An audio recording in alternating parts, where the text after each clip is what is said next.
And we have bare metal host that belong to physical VLAN network.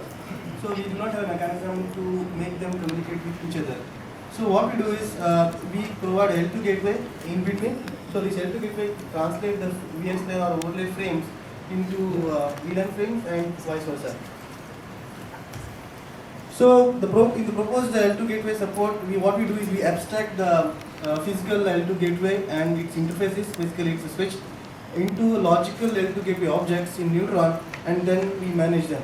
So these are the minimum set of commands we are going to support, and we can add or modify based on the feedback.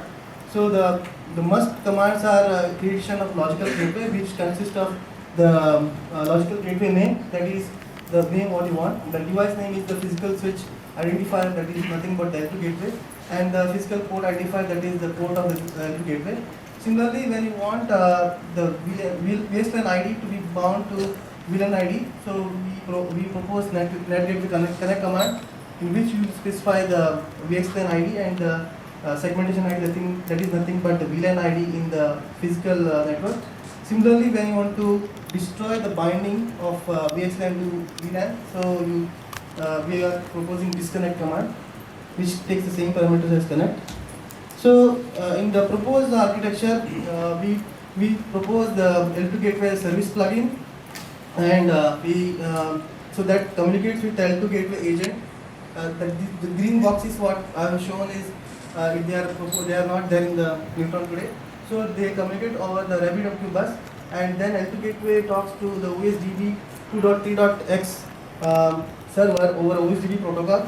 So OSDB 2.3.x comes with hardware VTAP schema that has all the standard tables to support the L2 gateway. So we can see that the L2 gateway is connected to the bare metal host. So let me go to next slide. So what are the key points is, in the proposed service plugin, we will implement the same REST APIs that are supported by NSX plugin, so that we can support the existing Neutron CLI. And because it is service plugin architecture, other components are not impacted much, and each vendor can provide its own plugin driver and the agent driver to alter the behavior. And the advantage of hardware VTAP schema is if there is a L2 gateway vendor specific, if it supports the hardware VTAP schema of OSDB, they can also plug in their L2 gateways. So we can see how the bare metal host can be connected to the cloud. So when we give the command net gateway connect, so it comes to Neutron server, and then it passes the API to L2 gateway service plugin, and the service plugin gives a list of MAC addresses of the VM, and then it sends those list of VMs to the L2 gateway agent over RPC, and then L2 gateway agent sends that to OSDB tables over the OSDB protocol, and as per the vendor implementation, the OSDB schema informs the L2 gateway switch, and it creates a VXLAN tunnel from the hardware VTAP to the compute node VTAP. Similarly, when the reverse way, when bare metal host is detected, the MAC and its VTAP IP is written into the OSDB tables, and this is informed to the L2 gateway in the form of OSDB protocol, because L2 gateway acts as a OSDB client.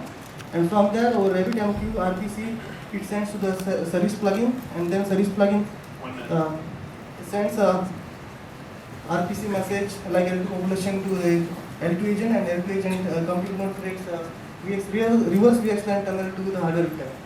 So this way we can set both sides.